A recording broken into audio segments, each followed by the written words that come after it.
Gloire à Dieu, gloire au Seigneur Jésus, que le Seigneur vous bénisse. Je suis votre serviteur Carlos Wekande pour votre émission Décryptage. Je remercie le Seigneur pour la vie de chacun de vous, vous qui êtes toujours connectés, câblés pour suivre cette émission. Je remercie particulièrement le groupe Génération Forte en Jésus qui parraine cette émission. Que le Seigneur bénisse chacun. Prions ensemble. Éternel, notre Père et notre Dieu, nous voulons sincèrement te dire merci. Nous te prions, Père, de te révéler à nous par ta parole. Permets, Père, que ta parole nous illumine, nous éclaire. Et que, Père éternel, cette parole trouve place dans nos cœurs et nous pousse à prendre la décision qu'il faut au nom de Jésus. Merci, Père. Au nom de Jésus, nous avons prié. Amen. Christ a payé ta dette. Christ a payé ta dette. Dans Jean chapitre 19, nous lisons au verset 30. Quand Jésus eut pris le vinaigre, il dit, tout est accompli. Une phrase de 3 mots, mais une phrase qui va bouleverser le monde. Une phrase puissante, une phrase lourde de sens alors.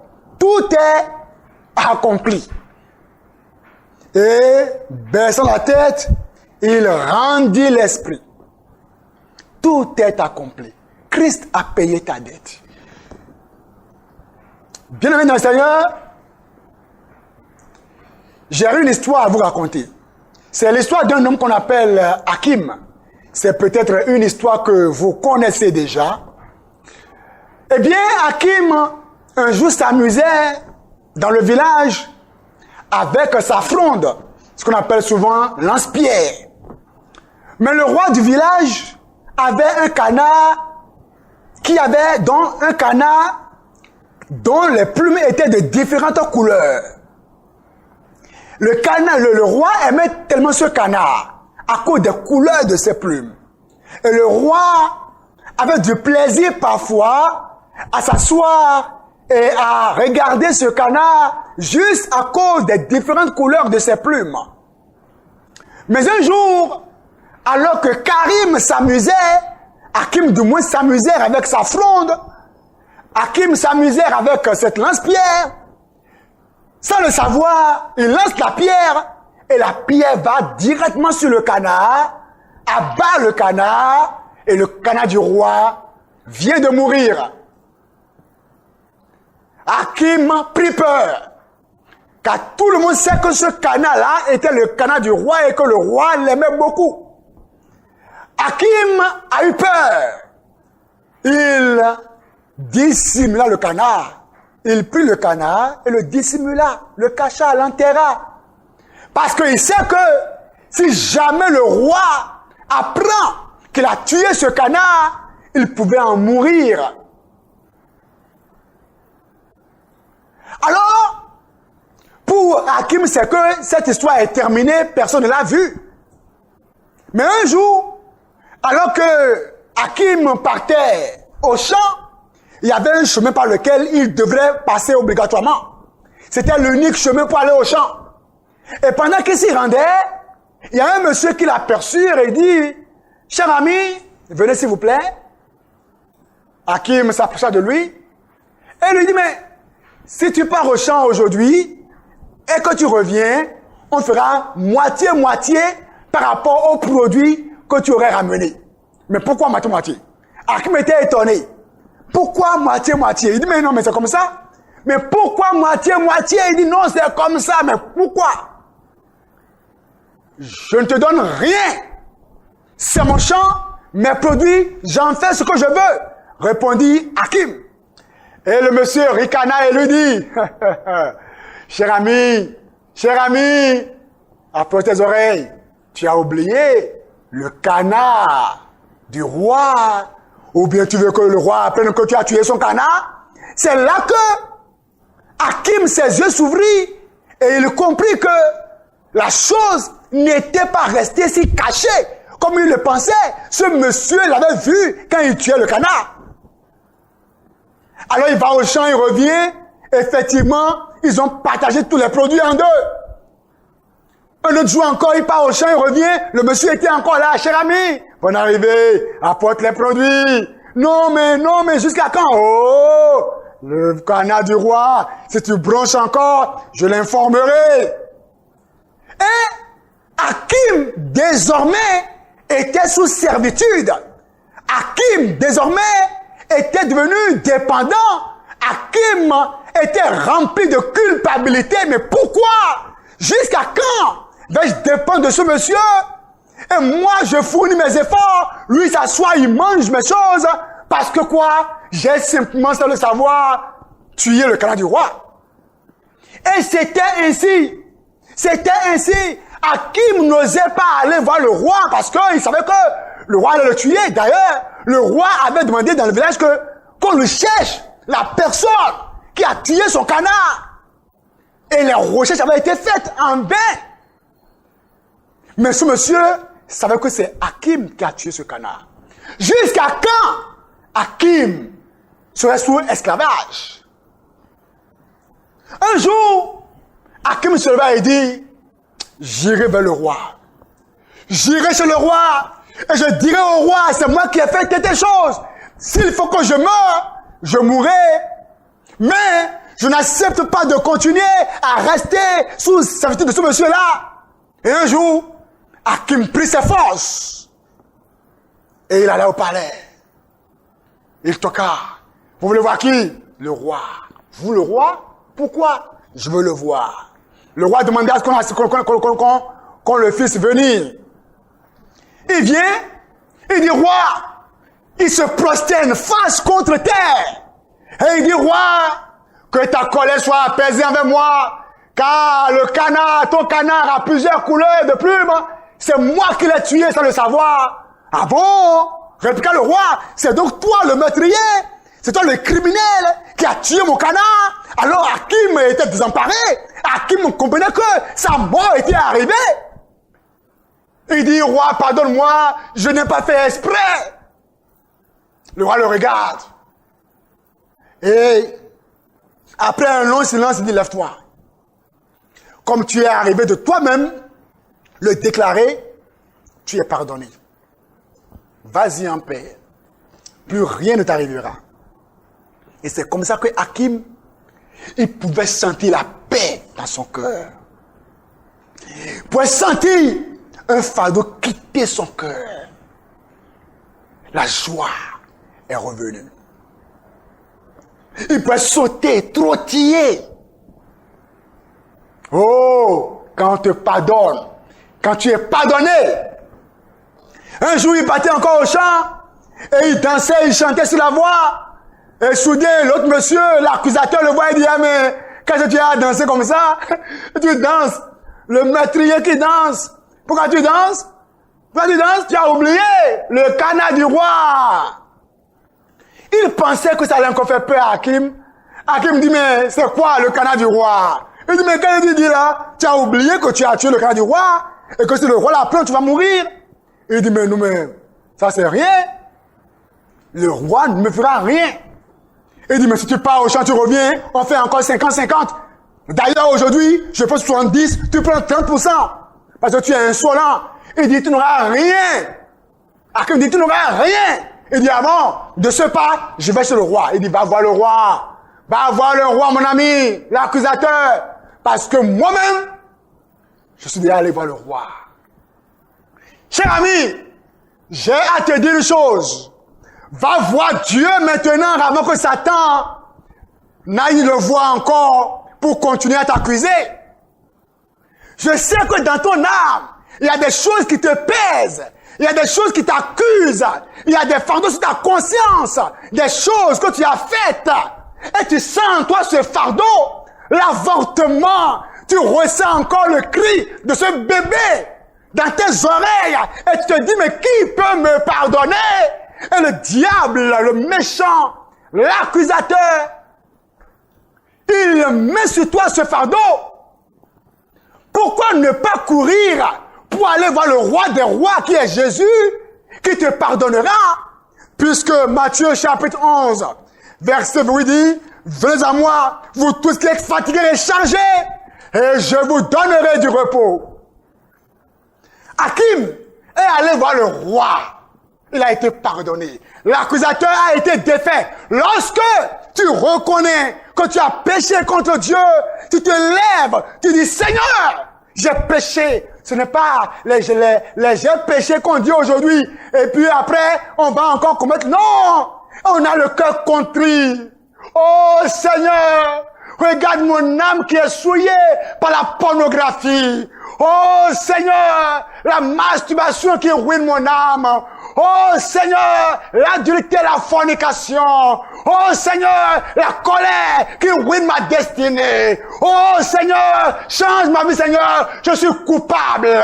Oh coupable Seigneur, à cause de la haine qui est en moi, l'orgueil qui est en moi. Et quand tu le dis à Dieu, qu'est-ce que Dieu dit? 1 Jean 1,9, si nous confessons nos péchés, il est fidèle et juste pour nous les pardonner et nous purifier de tout péché. Il y a des gens qui ne veulent pas aller voir le roi des rois. Ils sont là, en train de chercher à plaire au pasteur, chercher les bonnes grâces du pasteur, oubliant que Dieu n'est pas content d'eux. Si tu veux la grâce de Dieu, va d'abord chez Dieu lui-même et dis, Seigneur, j'ai péché. Fais la paix avec Dieu. Confesse ton péché à Dieu. Maintenant, après ça va, fais ce pas. Dieu va t'orienter pour te dire, maintenant va voir ta femme.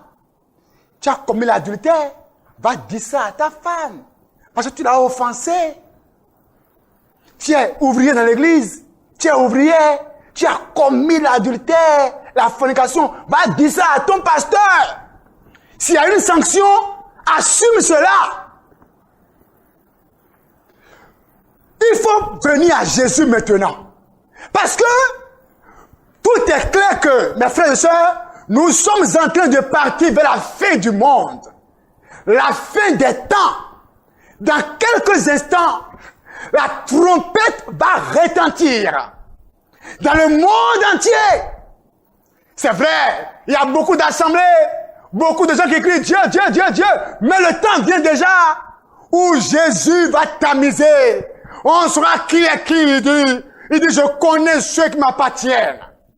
La trompette sonne en France, en Angleterre, Washington, au Togo, au Bénin, au Cameroun, au Niger, au Nigeria, de tous les coins du monde. Jésus sera dans les nuées et dans les airs.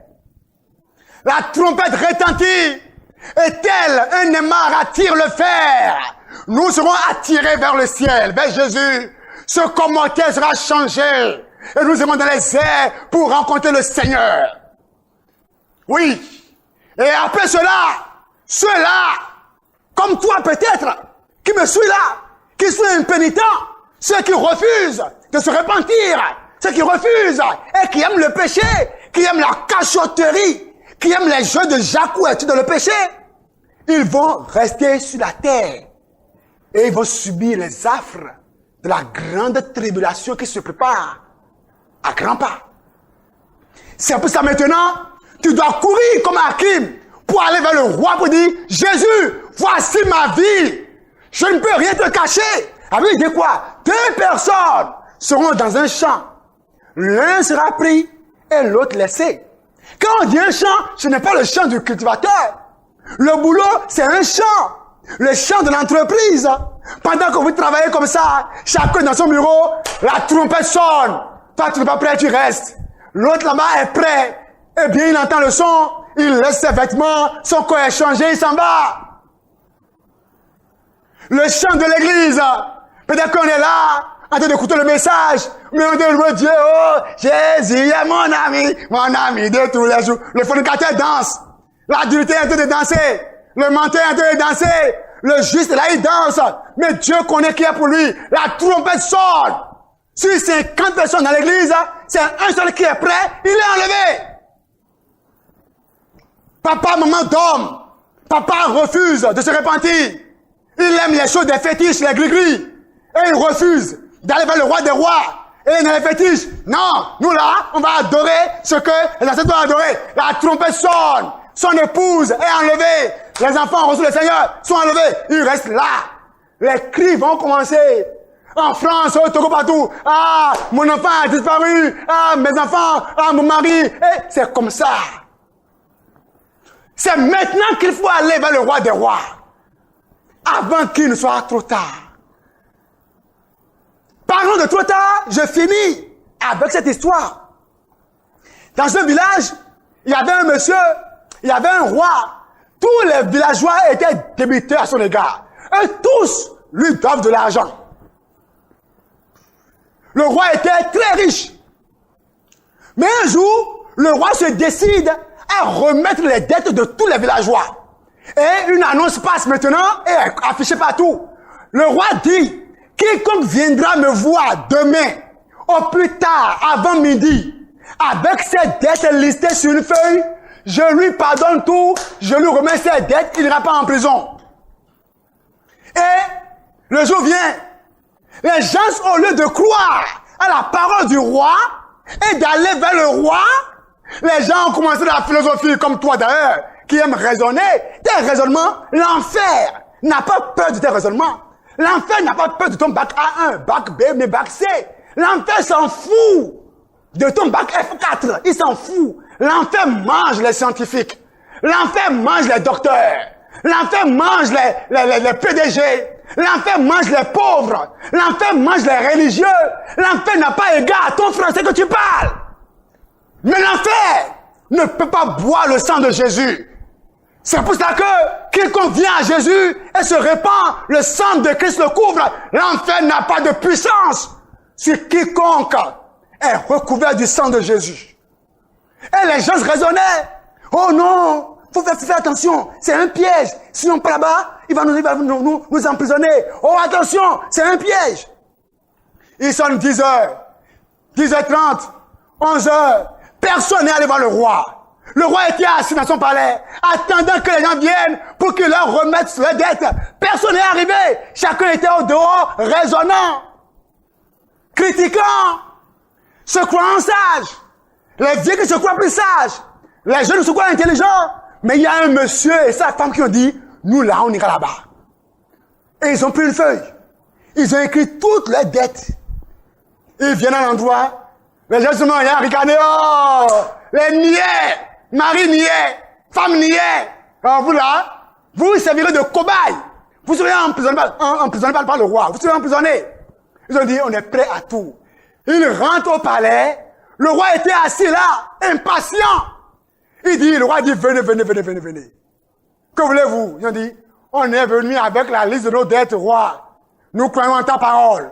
Le roi dit, apportez la liste. Le roi prend un stylo rouge et il bat toutes les dettes. Il dit, vos dettes vous sont acquittées. Ils étaient heureux.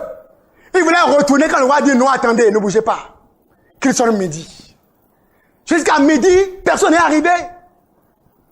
Et maintenant, les deux sortent et ils crient, on a été acquittés de toutes nos dettes. Et on dit, ah, donc c'est vrai, et on y va. Mais trop tard. La porte est verrouillée et c'est écrit trop tard. Eux tous ont été emprisonnés. Si tu ne crois pas que Jésus est le chemin, la vérité et la vie, tu vas aller dans la prison de l'enfer.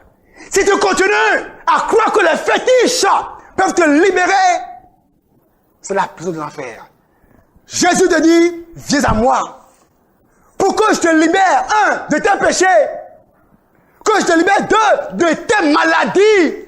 Tu as pris médicaments, tu as tout fait, ça persiste. Tu t'es abonné à l'hôpital, mais rien. Il dit, viens à moi. 1, laisse le péché. Abandonne le péché. Parce que le péché est comme le miel qui attire le diable, tel le miel attire le sucre. Laisse le péché. Deuxièmement, je te libère de quoi? De la maladie. Troisièmement, ton foyer qui est instable. Je restaure ton foyer. Après cela, ta destinée qui a été embrouillée. Le Seigneur dit, viens à moi avec tes péchés, que je te pardonne et que je restaure ta destinée. Il dit, viens à moi. Parce que tu manges les miettes sur terre. Tu manges les miettes. Tu n'es pas appelé à commander. Tu es payé à 50 000 le mois. Tu es bien heureux. Mais Dieu dit, il y a un niveau supérieur. Mais le diable t'a enchaîné. Mais viens à moi. Mais le Seigneur te dit, mais tu es oppressé par les sorciers, mais viens, j'ai le pouvoir, le nom de Jésus. Quand tu viens à Jésus, il te donne une seule chose. Il te dit, prends mon nom. Toi, garde la sainteté, mais prends mon nom. Et il te libère de l'enfer. Il te libère de l'enfer. Viens à moi aujourd'hui, te dit le Seigneur. Viens à moi. Hakim est allé chez le roi, il a été pardonné. Le couple est allé chez le roi, il a été pardonné. Christ a payé ta dette. On n'est pas sur terre à cause de l'argent, seulement l'argent. L'argent passera, l'honneur passera, la gloire passera. Mais où passeras-tu l'éternité? Cette question est la question la plus retentissante. La question qui doit faire réfléchir chacun. Christ n'est pas mort pour nous enrichir seulement, non, mais pour que nos dettes soient balayées et que maintenant on puisse jouir des privilèges qui sont en lui. Qu'est-ce que tu attends? Qu'est-ce que tu attends? Baisse ta tête et prions. Demande à Dieu qu'il te pardonne, qu'il te restaure. Sois sincère. Quand on confesse ses péchés, on ne retourne plus. On se décide et on dit, Seigneur, ta grâce. Dis, Seigneur, aide-moi. Pardonne-moi. Et crois qu'il te pardonnera. Il est fidèle. Et si Dieu t'oriente, allez voir ton pasteur pour confesser un péché particulier que tu as commis, va le voir. Va voir ta femme. Va voir ton patron. Et dis ce que tu as à faire. N'aie pas honte. Le ciel est proche.